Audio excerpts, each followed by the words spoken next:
Hello everyone, I'm Green Ludo. Recently, the 5th Gulben T618 processor Android upgrades, RPF, have been shipped. The Gulben T618 processor model is now almost out. When I was still thinking about what will come out next, new handheld, Ambonic suddenly sneak attack, launched this RG353PS. S represents the meaning of a single system. RG353PS is an open source system. The price is naturally more affordable, obviously in the standard of the Bully Boy family's new RK2023. So how does it play? Take a quick look at the parameters. Looks like a castrated version of the RG353P. I think it's long overdue. That Android system doesn't work well. The interface is confusing. It's better to use an open source system. Single system is much cheaper.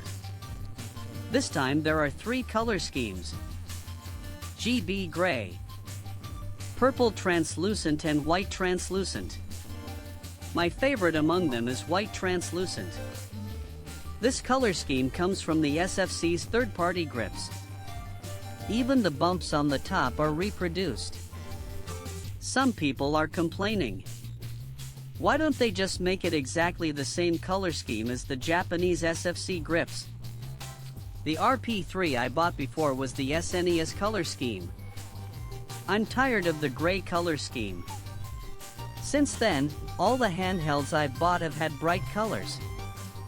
I think Ambonic could do it if they wanted to. Maybe they thought the white and purple heads looked more vibrant too. The surface of the case is still frosted. Let's see if there are any cracks. That's what I'm afraid of when it comes to transparent cases. So far I've only found a small spot in this position.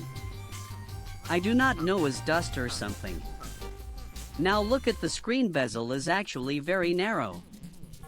It is the bottom of a section of the chin. But there's no logo on the screen. Instead, it's a dot matrix with stereo sound. I think the purpose of this string of text is to let people know at a glance. This is a retro gaming handheld. Except for the function, power, restart, and volume buttons. All the other buttons are conductive bridges. It's moderately hard and soft. It feels pretty good in your hand. Especially the pointy keys. There are really few handhelds that can use a conductive bridge. The colors of the function keys are made quite bright. They're very eye-catching. The surface is still friction finished. It's not like the RG405M. The edges of the joystick are smooth.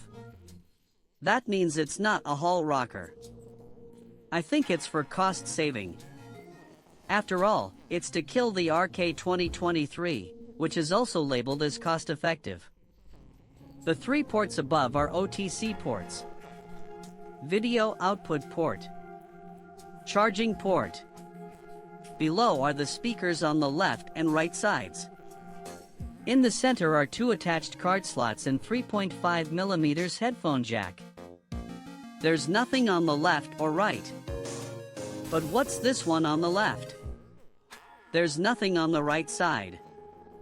It's a little hard to hear the obsessive-compulsive sound. 2 non-slip pads on the back.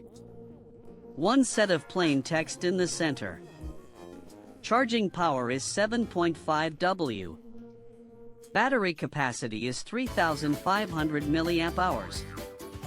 Transparent ports show that the space behind is really tight. The battery is hard to make bigger. Rating around 213 grams. The grip is awesome.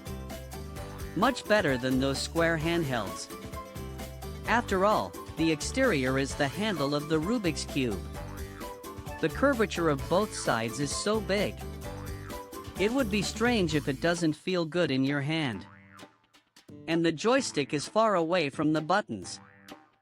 You don't have to worry about mistouching the buttons. It's very comfortable to use. Gamers who are interested in this machine. I'm sure you'll want to know how the colors look on this screen. To compare with RG552. It is recognized that this machine screen color is good.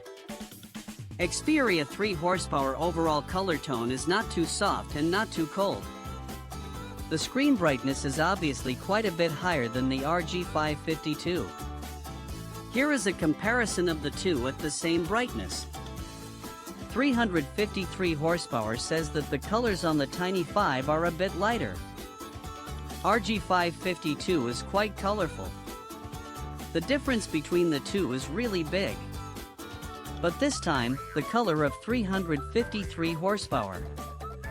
The overall color of 353 horsepower looks very harmonious. Unlike the previous official system. Little Goku's color looks purple. Then the G2 NAS system is white again. Compare it with 35XX. The colors are similar. The 35XX screen is obviously brighter. But the image is a bit gray. The 353 horsepower looks and feels better. This time, the 353PS colors are generally okay. Not great. But not bad at all. System. I feel like this 4:3 screen handheld. Open source system is still comfortable to use. The UI is perfectly adapted to the screen size. The system is a bit more complicated than the big calculator system. It takes about 6 to 7 seconds to enter the game. It's relatively slow. But the system has a soundtrack. There's also a demo video of the game. Everything else is pretty much the same. They're all using the full-featured emulator. I wonder if it's possible to port. I don't know if it's possible to port the big calculator system to this machine. Next is the performance of this machine. RK35